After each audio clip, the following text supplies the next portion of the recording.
ശക്തമായ നിലപാടുകൾ സോഷ്യൽ മീഡിയയിലൂടെ ഉറക്കെ പറയുന്ന വാർത്താ പെണ്ണ് മറിയം ഷനൂബാണ് ഇന്ന് എൻ്റെ കൂടെ. Welcome Mariyam. Thank you. Mariyam ഷനൂബിൽ നിന്ന് വാർത്താ പെണ്ണിലേക്കുള്ള യാത്ര, അതിൽ തന്നെ നമുക്ക് തുടങ്ങാം. അത് സിമ്പിളാണ്. ഞാൻ എല്ലാ കാര്യങ്ങളെയും ഭയങ്കരമായിട്ട് എല്ലാ കാര്യങ്ങളെക്കുറിച്ചും സംസാരിക്കുന്ന ആളാണ്. അതായത് പ്രത്യേകിച്ച് സമകാലീനമായിട്ടുള്ള സംഭവങ്ങളൊക്കെ എന്നെ ഭയങ്കരമായിട്ട് സംസാരിക്കാൻ പ്രേരിപ്പിക്കുന്ന കാര്യങ്ങളാണ്. ഞാൻ എപ്പോഴും ഇത് സംസാരിക്കുന്ന എൻ്റെ ഒരു സിസ്റ്ററിനോടും പിന്നെ എൻ്റെ ഹസ്ബൻഡിനോടുമാണ്. ഇവർ രണ്ടുപേരും മടുത്തു.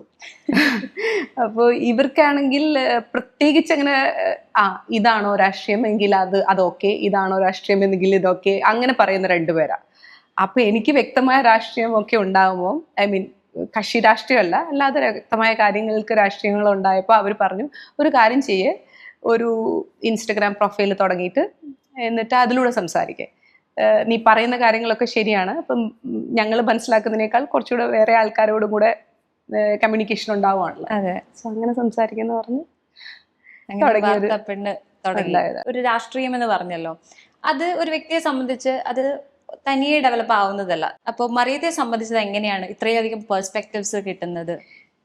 നമ്മൾക്ക് വായിച്ച് കുറച്ച് അറിവുണ്ടാവും. പിന്നെ മനുഷ്യരെ കാണുമ്പോൾ ഞാൻ എപ്പോഴും വിചാരിക്കുന്നത്, ഇപ്പൊ ജുവലിനൊരു പെർസ്പെക്റ്റീവ് ഉണ്ടാവും എന്തിനും.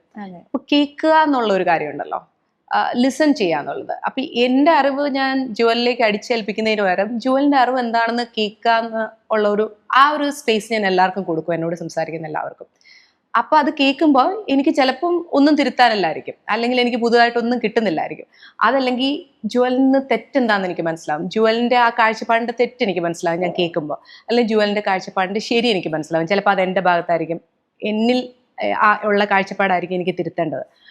അപ്പൊ അങ്ങനെ ഒരു സ്പേസ് ആൾക്കാർക്ക് കൊടുക്കാൻ തുടങ്ങിയപ്പോഴാണ് എനിക്ക് കൂടുതൽ ഓക്കെ, ഇതിന് ഇങ്ങനെ ഒരു പെർസ്പെക്റ്റീവ് ഉണ്ട്.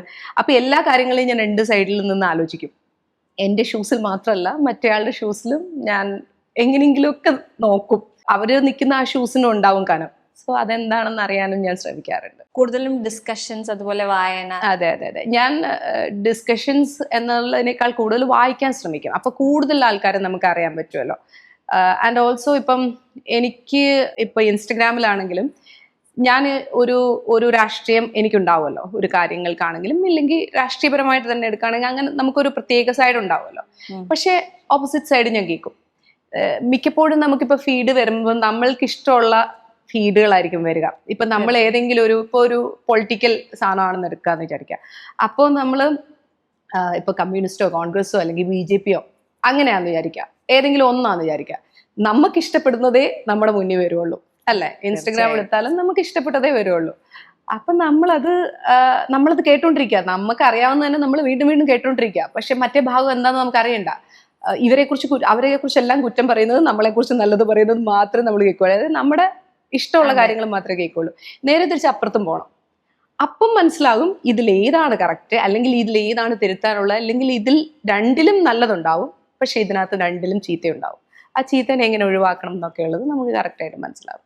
അതായത് എൻ്റെ പൊളിറ്റിക്സ് എപ്പോഴും ലിബറൽ പൊളിറ്റിക്സ് ആണ്. ഈ പൊളിറ്റിക്സിന്റെ കാര്യം വരുമ്പോൾ നല്ലത് എവിടെയാണെങ്കിലും അത് നല്ലതെന്ന് പറയണം എന്നാണ് ഞാൻ ആഗ്രഹിക്കുന്നത്. ഇപ്പം ശശി തരൂർ, പുള്ളി ലിബറൽ പൊളിറ്റിക്സിന്റെ ആളാണ്. ഇപ്പോൾ പുള്ളി കോൺഗ്രസ്സുകാരനാണ്, പക്ഷെ BJP ഒരു നല്ലത് ചെയ്താൽ പുള്ളി അതും പറയും നല്ലതാണ്. കമ്മ്യൂണിസ്റ്റ് അങ്ങനെ ഒരു പാർട്ടിയിൽ ഇപ്പം കേരളത്തിൽ വരുമ്പോൾ ഒരു നല്ലത് കണ്ടു കഴിഞ്ഞാൽ പുള്ളി അതും പറയും. സിമ്പിളാണ്.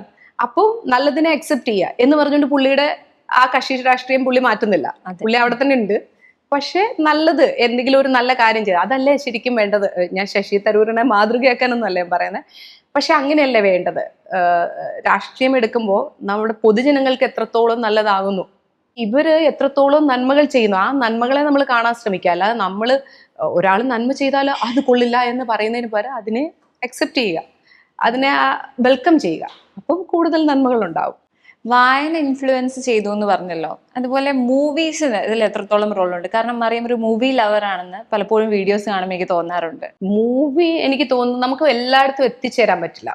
വായനയും നമ്മളെ അങ്ങനെയാണ്, നമുക്ക് എല്ലായിടത്തും എത്തിച്ചേർന്ന് ചിലപ്പോൾ നമുക്ക് ആക്ച്വലി വായനയെക്കാൾ ലോകം കണ്ട് അറിയുക എന്നൊക്കെ ഉള്ളത് ഒരു വലിയ കാര്യം തന്നെയാണ്. പക്ഷേ ഇപ്പോഴും നമുക്ക് എല്ലായിടത്തും എത്തിച്ചേരാൻ പറ്റിയെന്ന് വരില്ല. അവിടുത്തെ കാര്യങ്ങൾ അറിയുക ചിലപ്പോൾ പുസ്തകങ്ങളിലൂടെ ആയിരിക്കും.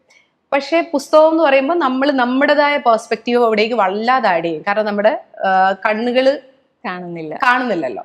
സോ നമ്മുടെ ഇമാജിനേഷൻ മാത്രമായിരിക്കും അത്. ചിലപ്പം അവിടെ ഒരു ഇപ്പം സിംപ്ലി ഒരു റെഡ് കളർ ഡ്രസ്സ് ഇട്ട ഒരു പെൺകുട്ടിയെ കുറിച്ച് വായിക്കുകയാണെങ്കിൽ നമുക്ക് നമ്മുടെ ഓർമ്മയിലുള്ള ഒരു റെഡ് ആയിരിക്കും വരിക.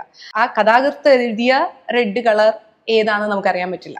ഇതേ സാധനം മാറ്റിപ്പിടിക്കുന്നതാണ് നമ്മുടെ കണ്ണെന്നുള്ള സെൻസും കൂടെ, അല്ലെങ്കിൽ ചെവി എന്നുള്ള സെൻസ്, ഇതെല്ലാം കൂടെ വർക്ക് ചെയ്യുന്നതാണ് സിനിമ എന്ന് പറയുന്നത്. സോ അത് ഭയങ്കരമായിട്ട് ഇൻഫ്ലുവൻസ് ചെയ്യും. എനിക്ക് സിനിമകളുടെ പേര് ചോദിച്ചാൽ, ഞാൻ വായിച്ച പുസ്തകങ്ങളുടെ പേര് ചോദിച്ചാൽ, സിനിമകളുടെ പേര് ചോദിച്ചാൽ എനിക്ക് അറിയില്ലായിരിക്കും. ചവറ് പോലെ ഞാൻ കാണും. ഞാൻ ഭയങ്കര ഓൾഡ് മൂവി വരെ, അതായത് നല്ല ബ്ലാക്ക് ആൻഡ് വൈറ്റ് ആയിട്ടുള്ള അങ്ങനത്തെ മൂവീസ് വരെ ഞാൻ കുത്തിയിരുന്ന് ഭയങ്കര ഇതായിട്ട് കാണും. എനിക്ക് ഭയങ്കര ഇഷ്ടമാണ്. ഈ മൂവീസ് കാണുന്നത് എങ്ങനെയാ? ഒരു ക്രിട്ടിക്കൽ മൈൻഡോടെയാണോ? അതായത് അതിനകത്തെ പൊളിറ്റിക്കൽ കറക്റ്റ്നെസ് ഒക്കെ നോക്കി ആ ഒരു അനാലിസിസ് മൈൻഡോടെയാണോ? ഈ അടുത്ത കാലത്തല്ലേ നമ്മൾക്ക് ഈ പൊളിറ്റിക്കൽ കറക്റ്റ്നെസ് ഇത്രയും ഇതായിട്ട് വന്നത്. അത് നല്ലതാണ്. പക്ഷെ ഒത്തിരി അങ്ങോട്ട് വെക്കുമ്പോൾ നമ്മുടെ സമൂഹത്തിൽ അങ്ങനെയും ഉള്ളവരുണ്ട്. ഗ്ലോറിഫൈ ചെയ്യാതിരുന്നാൽ മതി. ഇപ്പം പൊളിറ്റിക്കലി ഇൻകറക്റ്റ് ആയിട്ടുള്ള കാര്യങ്ങളെ ഗ്ലോറിഫൈ ചെയ്തപ്പോൾ ഈ ഹീറോ അത് ചെയ്തിട്ട് അത് ഗ്ലോറിഫൈഡ് ആകുന്ന രീതിയിൽ കാണിക്കാതിരുന്നാൽ ബാക്കിയെല്ലാം ഈ സമൂഹത്തിലുള്ളതൊക്കെ തന്നെയാണ്.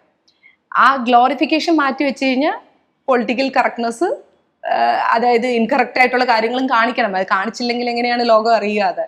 പക്ഷെ ഗ്ലോറിഫിക്കേഷൻ അവോയ്ഡ് ചെയ്യുക എന്നുള്ളതാണ്. അതൊക്കെ ഈ അടുത്ത കാലത്തെ മൂവികളിലല്ലോ. പണ്ടൊക്കെ കണ്ടുകൊണ്ടിരിക്കുമ്പോൾ കാണുക എന്നുള്ളത് മാത്രമല്ലേ നമ്മൾ ആലോചിക്കുള്ളൂ.